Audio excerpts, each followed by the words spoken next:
Ever wonder what really keeps us happy and healthy? Well, in a recent survey, millennials were asked about their top life priorities. For over 80%, get rich.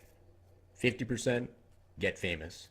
And no judgment, Generation X felt exactly the same way, trust me. History shows us these goals were around at the start of Western civilization. Common sense tells us they stretch back to the beginning of time. Listen to any popular YouTube video on motivation, and you're bound to hear some variation of, if you want to succeed when others are sleeping, you'd better be working. Money, fame, high achievement, never stop working. It's the recipe for the good life. We're all told that one way or another. But is it? How do we know? With science being all the rage, surely we're all too smart to believe without evidence, right? Well, not always. I'm guilty as charged here. Really though, what if we could test that hypothesis? What if we scientifically studied people for their whole lives? What could we learn about the secrets to health and happiness? Luckily, they did that. The Harvard study for adult development might be the longest study of adult life ever. For over 75 years, researchers have followed the lives of 724 men, and now for the last 2 decades, their spouses and children too. The study's so far along, only about 15 of the original 724 men are still alive. Back in 1938, when the project started, there were two different groups.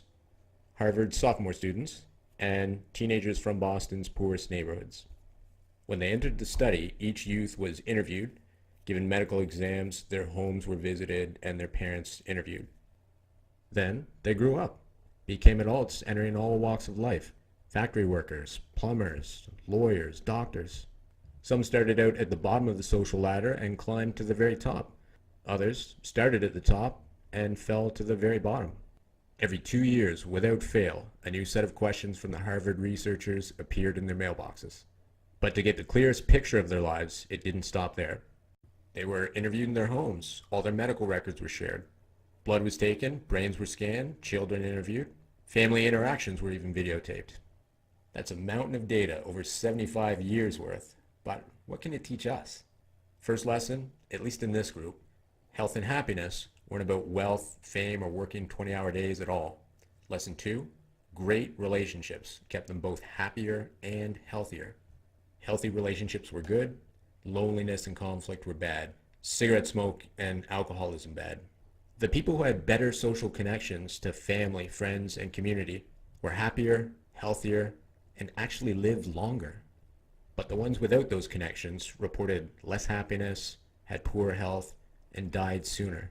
If we dive a little deeper, the evidence shows us that good social connectivity isn't just a numbers game. Not about how many Facebook friends you have or how big your Instagram following is. Numbers do play a role, but only because most of the time life is multifaceted.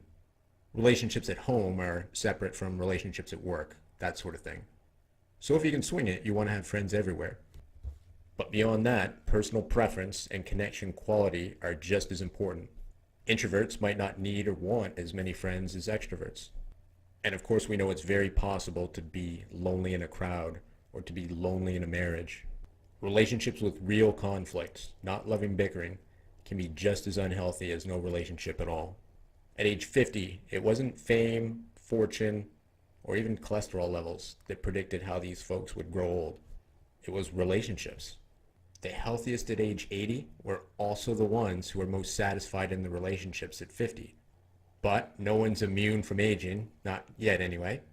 Even the healthiest at age 80 will often still be coping with the aches and pains of an old body. So here's another nugget from the data. For the people who felt loved, pain didn't lower their happiness. The lonely, on the other hand, saw the opposite. Physical pain, magnified emotional pain. And what about brain health? Same thing. Memory fades earlier and more dramatically without a secure, supportive relationship. But with the benefit of a truly loving partner, memory stays sharper for longer. So there you have it. For over 75 years, this unique Harvard initiative has repeatedly shown us that the happiest, healthiest people were the ones cultivating great bonds with family, friends, and community. Do I think you're surprised?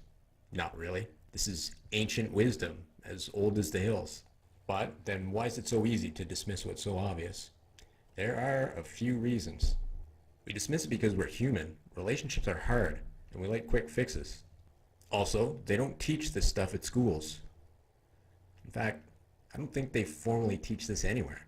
And we know we're smart, probably the smartest generation ever, so it's easy not to be humble. But IQ only measures potential, not wisdom to live well. Finally, we have this study on happiness, and maybe a small handful of others. Marketing's been studying the most efficient ways to access our minds and wallets far longer. Knife to a gunfight, you could say. In the end, the odds were kind of stacked against us from the start. And what do we have to show for it? Well, at any given moment, 1 in 5 Americans reports feeling lonely. In Canada, but for a dramatic increase in proportional immigration in the mid-80s, suicide rates have doubled since the 1950s. And you might have also heard that citizens of the world's poorest countries were also the happiest. Now, even with all that in mind, let's not get the wrong idea. Setting and pursuing goals are important. There's nothing inherently wrong with wanting wealth, fame, and high achievement or working hard to get them. We just need to remember balance. As much as I'm making this video for you, it's also an important reminder for me. Hockey practice, so to speak. I'm relearning to plan my goals like a diversified retirement portfolio or a balanced diet. So let's keep shooting for the stars, but at the same time, let's also imagine who we want to take with us or who we want to meet along the way. After all, our brains have this amazing ability to make the best out of bad situations. Whether someone's won the lottery or permanently lost the use of their legs, 1 year later, they both report the same level of happiness. It's not about what you have or where you are, it's about who you're with. So if we only make it to the moon when we're aiming for those stars, at least we know now that we're going to be happy anyway, if we're surrounded by the people that we love. And what about you? Was this video a helpful reminder? What does leaning into great relationships mean to you? I'd love to hear your thoughts in the comments down below. Alright, that just about does it, I'd say. Thanks so much for tuning in. I really appreciate it. Give this video a like if you liked it, subscribe if you haven't already, and until next time, remember, unless you know everything, anything is possible.